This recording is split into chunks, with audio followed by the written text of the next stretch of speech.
Bien, vamos a saludar con nuestro primer invitado. Le damos la cordial bienvenida al sociólogo David Chávez, docente universitario, con quien vamos a hablar de la coyuntura política. ¿Cómo está, David? Buenos días, gracias por aceptar conversar con Ecuador en directo. Hola, Carla, Jaime, siempre es un placer estar en Ecuador en directo. Gracias por la invitación. Bien, David, voy a plantearte la primera pregunta y luego viene Carlita. A ver, en estos 6 meses y algunos días más que tiene el presidente Noboa, el día de su informe al país, él dijo que viene una segunda fase para el tema seguridad. Me imagino que es del Plan Fénix esa segunda fase. ¿Qué se logró tal vez en la primera fase de la cual él dice, el presidente Daniel Noboa, que ya cumplieron con la primera y viene una segunda? ¿Qué podemos pensar de eso? Bueno, que si hay gente que le cree que hay una segunda fase de un plan que aparentemente no existe, o sea, hay mucha ingenuidad en el país. O sea, creo que Noboa evidenció, además con el informe de la Nación que hizo, evidenció lo que ha sido siempre, además, no es que en este momento se volvió un demagogo, ha sido un gran demagogo desde la campaña electoral. Muchos advertimos que era muy riesgoso para el país escoger a alguien que daba signos tan claros de un uso absolutamente demagógico de la política y de la propaganda electoral. Entonces, estamos viendo lo mismo. Creo que yo no soy un experto en seguridad, pero yo no conozco experto en seguridad serio que le dé credibilidad al gobierno de que tiene algo así como un plan. Y además, Jaime, es un déjà vu. O sea, recordarás a Guillermo Lasso diciendo, agarrado unas hojas, diciendo que tenía una carpeta y diciendo que tenía un plan que nunca nadie vio, nunca nadie supo. Y ahora con Noboa estamos en lo mismo. Es decir, a mí me gustaría que empiece verdaderamente la primera fase antes de anunciar la segunda. Y los resultados están a la vista. O sea, primero porque se sabe, los expertos dicen insistentemente que las estrategias de militarización en contextos de violencia criminal como los que vive el Ecuador no son efectivos, no producen resultados reales. Eso, Colombia, México han sido muy estudiados por quienes trabajan ese tema para demostrar precisamente eso. Lo de la militarización fue un show. Ahora vemos lo que está ocurriendo en Manabí, es el mejor ejemplo del fracaso de la militarización, que no le sirvió más que como pura propaganda. Es un gobierno de la propaganda, es un gobierno del TikTok y la propaganda electoral permanente. Buenos días. Buenos días.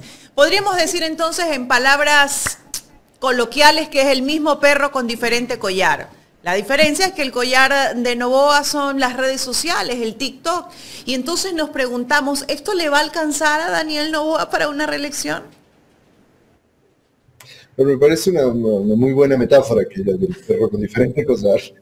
Porque creo que lo que los ciudadanos en el Ecuador, para mejorar nuestra cultura política y nuestro debate político, tenemos que ver quién lleva la cadena del collar del perro. Es decir, y ahí es la reflexión sobre cuál puede ser el Noboa debe llevarnos a una idea un poco más profunda de lo que está pasando en la política en el Ecuador. ¿Por qué? Porque tengo la impresión de que Noboa está entrando, porque esto ha sido repetitivo, le pasó a Moreno, le pasó a Lasso y ahora le está pasando a Noboa, al menos en mi opinión, está entrando en una fase en la que empieza a deteriorar muy aceleradamente su respaldo. Y no solo en cuanto al respaldo popular en la gente, sino que además al respaldo de los grupos de poder que vienen sosteniendo estos gobiernos. El indicador clave que uno tiene que leer para ver que eso está ocurriendo, creo que todos empezamos a darnos cuenta, es que los grandes medios de derechas empiezan a quitarles el apoyo y empiezan a dejar de ser órganos de propaganda de los gobiernos, y por ahí tienen algún atisbo de criticidad, empiezan a cuestionar algunos defectos del gobierno. Ahora, el problema es que no es en realidad quién está en el gobierno, quien controla el poder del Estado. Son una serie de grupos de poder que están detrás de los gobiernos y que manejan sectores de gobierno, por ejemplo, la justicia, y que se mantienen ahí. Entonces cambian de figura, pero sigue siendo el mismo modelo y sigue siendo la misma estructura de poder, y por eso se parecen tanto. Por eso al final Moreno, Lasso y Noboa se parecen tanto. porque es el mismo modelo político y económico y es la misma estructura de poder, los mismos grupos a los que estos sectores han representado. Lo que tenemos, o sea, si queremos salir de la situación en la que estamos, lo que tenemos que hacer es votar por una alternativa frente a esa estructura de poder y a ese modelo económico y político que nos ha llevado a este desastre. Sociólogo, justamente nos tocabas el tema de los medios de comunicación. Usted nos decía, hasta los medios de comunicación nos podemos dar cuenta que empieza a darle la espalda. Bueno, vemos a un Ecuavisa que entrevista a Verónica Abad, que es una opositora total al gobierno de Noboa, y bueno, y le está dando cámara, ¿no? Vemos a una Andrea Jácome con Milton debatir y él también se contrapone incluso a la exposición de ella. Y lo mismo pasó en su momento con Guillermo Lasso, lo mismo pasó también con Moreno. ¿Qué pasa? ¿Por qué no terminan de cuadrar si al final podríamos decir que tendrían que ser de la misma línea? Sí, lo que pasa es que hay algo más profundo, como decía. Hay una especie de ruptura, digamos, entre esta estructura de poder, que es la que viene manejando el Estado y demás, que son empresarios, élites burocráticas, la policía y el ejército, y por supuesto la Embajada de los Estados Unidos. Estos sectores, que tienen además un amplio respaldo, han ganado ya 2 elecciones, tienen un amplio respaldo popular, y ese respaldo popular es, ojo, esto es muy importante, ese respaldo popular es al modelo y al proyecto, no a las personas. Entonces, la gente que está votando a la derecha está convencida del modelo de derechas, cada vez se radicalizan más a la derecha, pero votan por eso. Y la dificultad que tienen, aunque a veces yo también me cuestiono si eso es realmente una dificultad para ellos, pero la dificultad que tienen es que ese tinglado de poder de la derecha no termina de tener una representación política institucional consistente.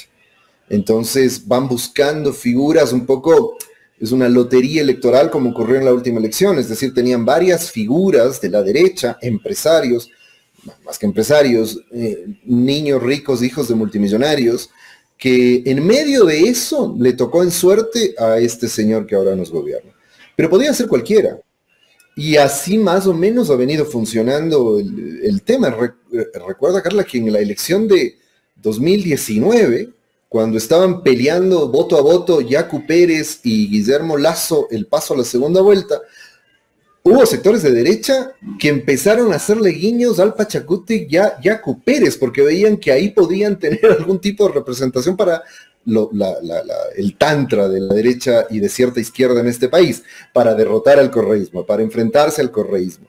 Entonces, la derecha no ha logrado construir una representación política sólida, y ese es su mayor, no sé si es su mayor problema, porque al final van cambiando las figuras, como decía hace un momento, y el modelo sigue intacto, y esa estructura de poder no solo que sigue intacta, esa estructura de poder sigue creciendo con cada nuevo gobierno. Sociólogo, pero ha logrado construir una división muy fuerte dentro del país, una división que más bien, no sé, su experiencia, ¿no?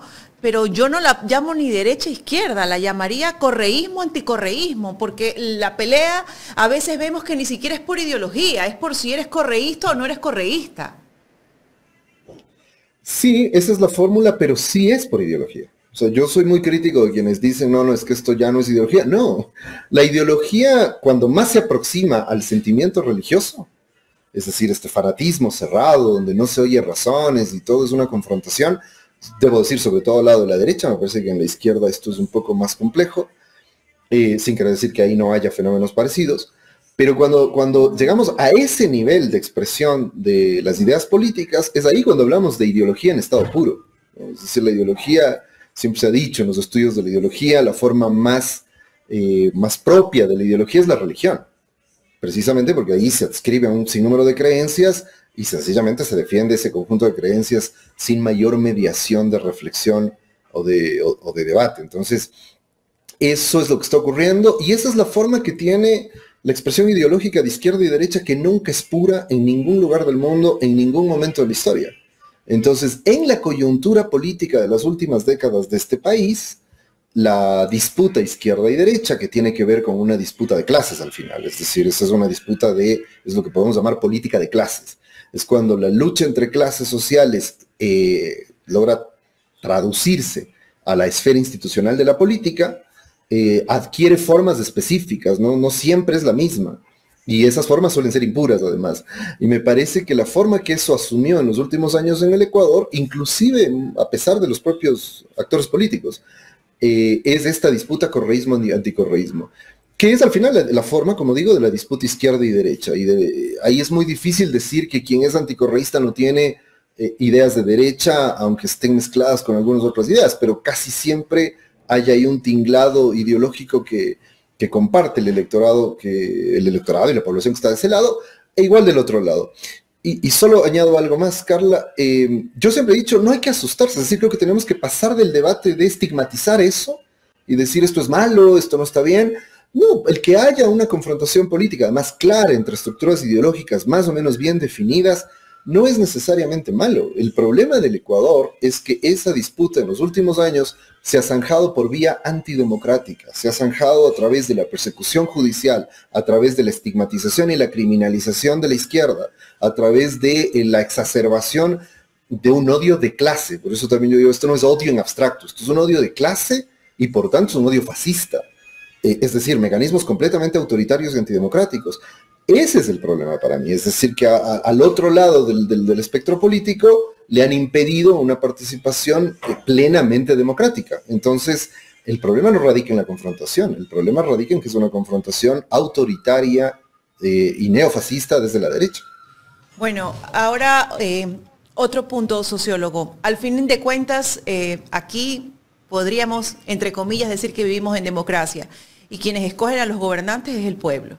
Pero hay una preocupación latente en torno a que el pueblo tiene un 30 más o 36% de generación entre Z y Millennium. Una generación bastante fuerte en la que podríamos decir que el presidente Daniel Noboa ha afianzado su imagen. Y es preocupante porque hemos visto una descomposición del tejido social, hemos visto la falta de educación, ¿no? Ellos vienen justamente en una decadencia, ¿no? Cultural, educativa. ¿Qué nos espera en torno a esa sociedad en las próximas elecciones? ¿Nos espera que ese conglomerado se siga dejando llevar por el TikTok, por las redes sociales? ¿O crees que ya le empiece a pesar el tema de que no hay trabajo para los jóvenes, de que no han tenido un libre acceso a la universidad? ¿Podría llevarnos eso a pesar para tomar una decisión en tanto o en cuanto ese grupo empiece ya a sentir esos estragos?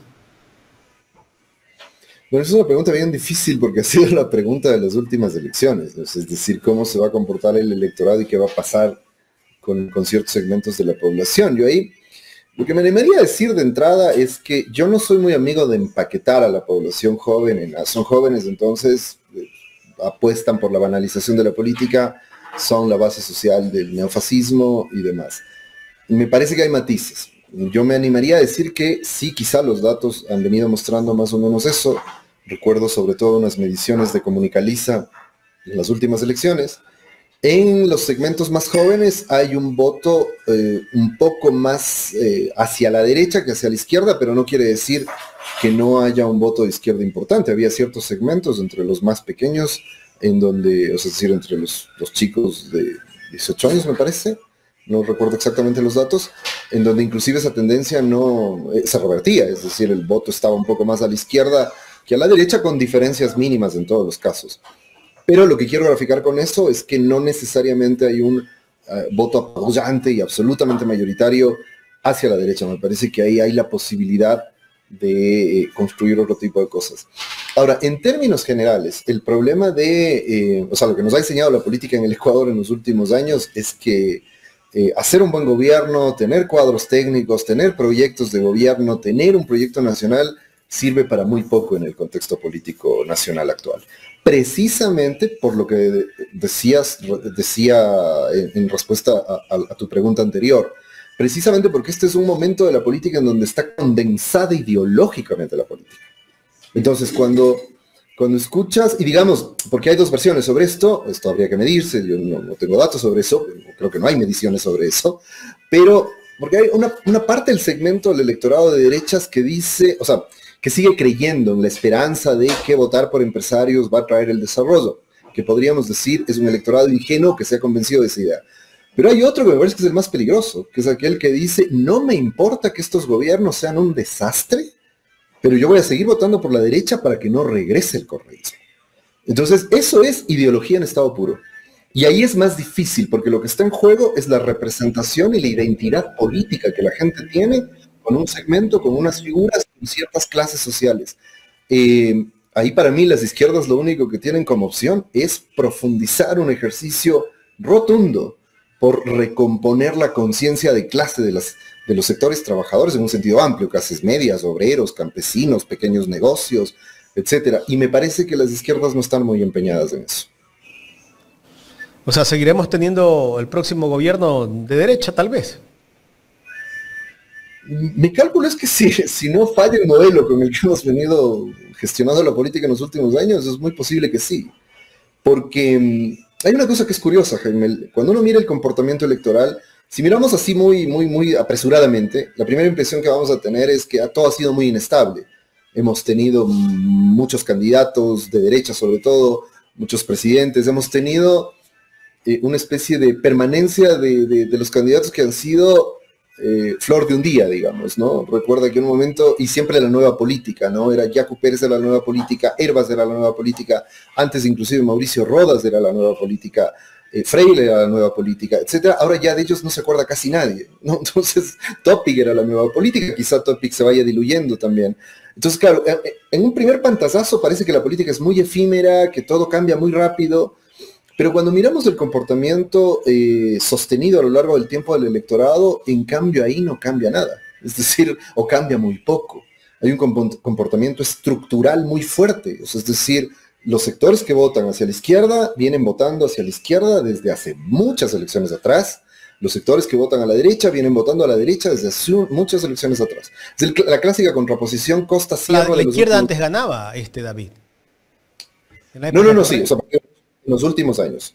Pero de ahí hay o sea, desde Moreno para acá hay un comportamiento político más o menos homogéneo que varía muy poco. O sea, porque tienen de Moreno creció para acá, o sea, la diferencia es de 4 o 5 puntos que estuvieron. Pero ¿cómo creció? Porque antes le ganaba el progresismo. Claro, pero es que la derecha se fue consolidando a partir de la crisis de 2014, una cosa que se ha analizado mucho, ¿no? Es decir, a partir de 2014, con la crisis que ocurrió en aquel año, aprovechó muy bien la derecha esa crisis para empezar a canalizar un sentimiento que es medio propio, es un fenómeno muy común, también se ha estudiado mucho, que cuando la clase media empieza a mejorar sus condiciones de vida, entonces se derechiza. Porque obviamente entra en un mundo donde lo que priman son los intereses individuales y no las solidaridades colectivas. Entonces, eso es terreno fértil. Si la izquierda no sabe manejar eso es terreno fértil para que la derecha empiece a radicalizar posiciones hacia la derecha. Es lo que hizo la derecha frente, y ahí hay que decirlo, frente a esta resistencia que eternamente ha tenido el correísmo de asentar una política de clase y una conciencia de clase más fuerte. Creo que México nos acaba de dar un estupendo ejemplo de que eso es posible, de que es posible hacer eso y ahí consolidar una identidad política más fuerte. Entonces esa clase media que había mejorado sus condiciones producto de las políticas del correísmo, fácilmente se viró hacia la derecha y esa se convirtió en la base que progresivamente le fue dando cada vez más fuerza a la derecha, y ya luego cuando el correísmo perdió el poder, lo que sabemos, el lawfare, la campaña de desprestigio, la campaña de estigmatización y criminalización y demonización sin contraparte, o sea, sin contrapeso, digamos, por la fuerza de los medios hegemónicos, en fin, fue acrecentando un sentimiento de derechas poderosísimo, ¿no? Pero de todas maneras, quiero insistir en esto, ten en cuenta que de todas maneras la diferencia no es enorme. No es como la diferencia con la que Milei le ganó el peronismo en la última elección en la Argentina. Es 4 puntos, y lo que no logra el correísmo es revertir esos 4 puntos que en 2017 le permitieron ganar a Lenín Moreno, que todavía se suponía que cuando ganó la elección era correísta y demás. Entonces, tampoco es que el correísmo ha perdido muchísimo terreno, no ha podido ganar 2 elecciones, le cuesta, eso es indiscutible. Mi lectura... Y además también hay una especie de linchamiento mediático para el correísmo. En la el asesinato de Villavicencio, pues intentaron endilgar ese asesinato al correísmo. Hemos visto cómo los medios de comunicación tienen una agenda para descalificar al correísmo y promocionar a la derecha, ¿no? En este caso, en estos últimos 2 meses creo que hemos visto que se están distanciando los grandes medios de Noboa, porque parece ser que como que Noboa el próximo 2025 los números no le van a cuadrar. No, es curioso porque, como te digo, tenemos que ser más, dejar de llevarnos solo de la superficialidad de lo que ocurre en la política y mirar más lo de fondo, porque muchos dijeron al inicio del gobierno de Noboa, con la militarización y con las cifras que obtuvo de apoyo gracias a la militarización, muchos decían, me incluyo, yo también me convencí en un momento de que podía ser así, de que ya Noboa con eso tenía asegurada la elección y en 2025 podía ganar inclusive en primera vuelta. El Ecuador enseña que no hay que apresurarse tanto, es decir, la dinámica en ese nivel superficial puede cambiar mucho, pero también hay que ver lo que te decía, el nivel más estructural del comportamiento electoral, porque ahí vemos que esos apoyos excesivos, esos números muy altos, siempre son muy volátiles, porque las tendencias más profundas de la política y del electorado nos muestran que el país sigue estando prácticamente partido en 2 partes, o sea, una hacia el correísmo y otra hacia el anticorreísmo, con una ligera ventaja hasta en las 2 últimas elecciones para el anticorreísmo. Y creo que los sectores de poder, lo que ya mencionaba en las preguntas de Carla, creo que estos sectores de poder que han venido sosteniendo estos gobiernos han dejado, han limitado el apoyo a Noboa, al igual que lo hicieron con Lasso en su momento. Es decir, parece ser que en algún punto sienten que, o sea, creo que hay un factor, no creo que sea el único, pero creo que es un factor fundamental. Creo que el factor es en qué medida, el cálculo que hacen es en qué medida seguir sosteniendo un gobierno que empieza a mostrar que es un desastre por todas partes, puede favorecer al correísmo. Me parece que ese es uno de los cálculos fundamentales que hace. Es decir, ¿en qué sentido? Porque esta estructura de poder funciona en cuanto todos estos sectores de poder tienen una posición unánime. Es decir, los medios de comunicación, las cámaras empresariales, la fiscalía, la policía, los militares, todos están apoyando el mismo proceso. En la medida en que están en eso, funciona. Pero si empieza a hundirse el gobierno, se pueden hundir todos. Entonces me parece que el cálculo que hacen es que no podemos hundirnos todos, que se hunda solo el gobierno y entonces el bloque de poder se desplaza y empieza a barajar otras alternativas. Lo que se ha dicho ahora, que podría ser Diana Salazar, que sería además transparentar las cosas. Diana Salazar ha sido el centro del poder real, el centro de ese bloque de poder de los últimos años. Es más importante que el presidente incluso. Pero ya ha dicho que no va a participar. Pero siempre sabes que los políticos, o sea, todo político que se precia de entrada dice que no va a ser candidato. Es difícil creerle. Claro. Muy difícil, muy difícil. Pero creo que no depende de... ¿Y lo de la vicepresidenta? ¿Y lo de la vicepresidenta no puede ser un efecto boomerang para el presidente Noboa? O sea, a mí me parece que es otro de los síntomas ya de esta espiral de desgaste político en la que ha entrado, con la cual no quieren hipotecarse los otros grupos de poder o los grupos de poder. O sea, ese es el problema, pero eso es lógico. La derecha no termina de entender que eso es lógico. O sea, es decir, si eligen a un chico que surge de la nada, que lo único que sabe es hacer TikToks y nada más, y lleva a sus amigos a que hagan pasantías en el gobierno, es lógico que el gobierno se va a agotar a los 6 meses. Porque además no estamos...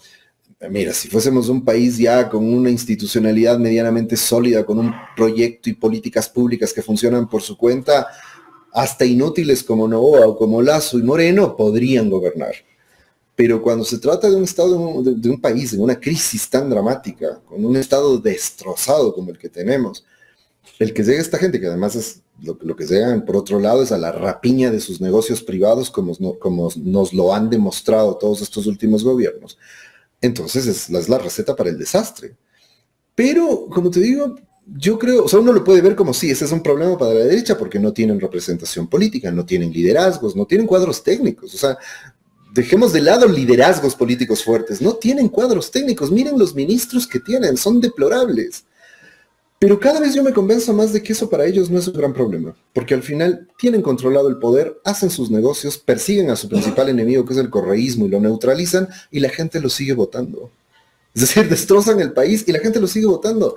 además ni siquiera tienen que esforzarse, porque los cuentos que nos meten, las mentiras que fabrican, el tipo de propaganda que hacen, es un refrito de lo mismo y lo mismo y lo mismo que vienen haciendo en estos últimos 7 años. Es el negocio perfecto. O sea, es decir, si el electorado del país no despierta, esta gente ni siquiera necesita esforzarse para quedarse en el poder. Entonces, en esas condiciones, van a preocuparse por tener un partido, por tener cuadros políticos, por tener algún proyecto político consistente, real. No, porque sencillamente basta decir, estoy en contra del correísmo, ya vamos a hacer Venezuela si gana el correísmo es narco, y con eso ganan las elecciones. Y la gente termina creyéndoles, ¿no? Exactamente. David, quiero agradecerte por tu tiempo para conversar con nosotros aquí en Ecuador en Directo. No, como siempre ha sido muy grato estar en Ecuador en Directo. Un saludo para ustedes, un abrazo. Gracias al sociólogo David Chávez conversando con nosotros en esta mañana aquí en Ecuador en Directo.